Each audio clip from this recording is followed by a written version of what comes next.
ప్రతి ఊరు క్షయరహిత ఊరు. క్షయ వ్యాధిని జయిద్దాం, ఆరోగ్య భారతాన్ని నిర్మిద్దాం. క్షయ చికిత్స ఉచితం, మన ఆరోగ్యం మన చేతుల్లో. క్షయ వ్యాధిని జయిద్దాం, ఆరోగ్య భారతాన్ని నిర్మిద్దాం. ప్రతి ఊరు క్షయరహిత ఊరు.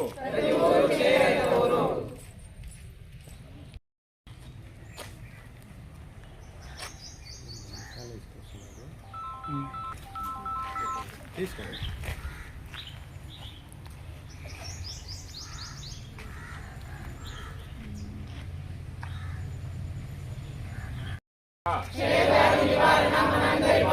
ప్రతి ఊరు క్షయరహిత ఊరు. క్షయ వ్యాధిని జయిద్దాం, ఆరోగ్య భారతాన్ని నిర్మిద్దాం. క్షయ చికిత్స ఉచితం, మన ఆరోగ్యం మన చేతుల్లో.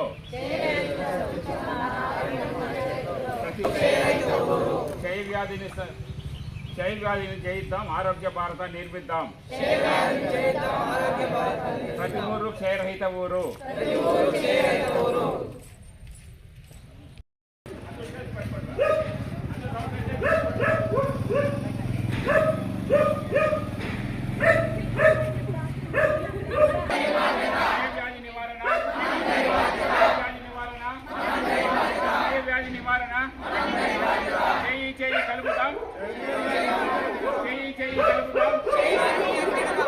చేయి కలుపుదాం, క్షయ వ్యాధి నివారణ.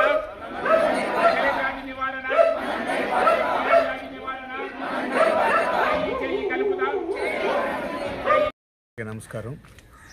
ఈరోజు వరల్డ్ టీబీ డే సందర్భంగా మా ప్రాథమిక ఆరోగ్య కేంద్రం గంగవరంలో ఈ సిబ్బంది మరియు ఎంయూఆర్ జూనియర్ కాలేజీ యొక్క డిగ్రీ కాలేజీ స్టూడెంట్స్ మరియు వారి సిబ్బందితో ఒక అవగాహన ర్యాలీ జరుగుతుంది. ముఖ్యంగా మనకు యొక్క క్షయవ్యాధి అనేది ఎలా వస్తుంది, ఏంది అనేది ప్రజల్లో ఒక అవగాహన కల్పించాలనే ముఖ్య ఉద్దేశంతో దీన్ని మనం ఈ యొక్క అవగాహన ర్యాలీని జరుపుకుంటా ఉన్నాం. ఇది మనకు ఈ యొక్క బ్యాక్టీరియా వల్ల ఈ యొక్క జబ్బు వస్తుంది. ఇది ఒకరి నుంచి ఒకరికి మనం గాలి అంటే తుంపర్ల వల్ల డ్రాప్లెట్ ఇన్ఫెక్షన్ ఉంటుంది. దాన్ని ఒకరి నుంచి ఇంకొకరికి వ్యాప్తి చెందుతుంది. కాబట్టి ఇలాంటి మామూలుగా ఈ యొక్క జబ్బు వచ్చినప్పుడు వాళ్ళకి దగ్గు రావటం, తర్వాత జ్వరం రావటం. ముఖ్యంగా ఈ జ్వరం ఏంటంటే ఈవినింగ్ సాయంత్రం టైంలో ఎక్కువగా రావటం, అలాగే బరువు తగ్గటం, గల్లలో రక్తం పడటం, అలాంటి లక్షణాలు ఉన్న వాళ్ళందరినీ కూడా మనకు దగ్గరలో ఉన్న ప్రాథమిక ఆరోగ్య కేంద్రానికి లేక మరి ఒక ప్రభుత్వ హాస్పిటల్కి తీసుకెళ్తే వాళ్ళకి గల పరీక్ష నిర్వహించి వాళ్ళకి ఆ జబ్బు ఉన్నదా లేదని గుర్తించడం జరుగుతుంది. ఒకవేళ అలాంటి వాళ్ళకి ఆ లక్షణాలు ఉన్న వాళ్ళకి గుర్తించి ఆ జబ్బు ఉన్న వల్ల వాళ్ళకి ప్రభుత్వమే వాళ్ళకి ఉచితంగా మందులు ఇవ్వడం జరుగుతుంది. ఈ యొక్క మందులు కూడా చాలా ఖరీదైనవి.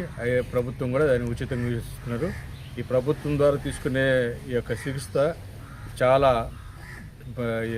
జబ్బును పడిన వారికి ఈ చికిత్స అందించడంలో చాలా ఈజీగా ఉంటుంది.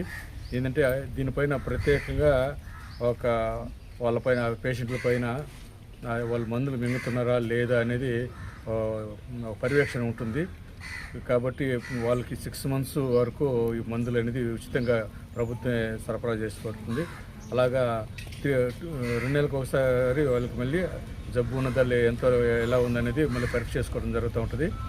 ఈ మాకు ఇక క్షేత్రస్థాయిలో Asha workers, ANMs, MLSPs, supervisor staff ఉంటారు. కాబట్టి వాళ్ళు ఆ జబ్బు వచ్చిన వాళ్ళు సరిగా మాత్రలు మింగుతున్నారు లేదని గమనించుకోవటం, వాళ్ళని గల్ల పరీక్ష పంపడం జరుగుతూ ఉంటుంది. కాబట్టి ఈ యొక్క జబ్బుని మనం అందరం కలిసి సమాజంలో ప్రతి ఒక్కరు అవగాహన కల్పించుకొని ఈ యొక్క జబ్బును పడకుండా ఉండేదానికి ప్రతి ఒక్కరూ పాల్గొనాలని, ప్రతి ఒక్కరూ దాంట్లో ఇన్వాల్వ్ అయ్యి మన సమాజంలో ఇలాంటి లక్షణాలు ఉన్న వాళ్ళకి వెంటనే దగ్గరలో ఉన్న ప్రాథమిక ఆరోగ్యం తరలించి వాళ్ళకి గల పరీక్ష చేయించి మిగతా పక్కన వాళ్ళకు కూడా స్ప్రెడ్ కాకుండా వ్యాప్తి చెందకుండా ఉన్న ప్రతి ఒక్కరు సహకరిస్తారని కోరుకుంటా ఉన్నాను. Thank you.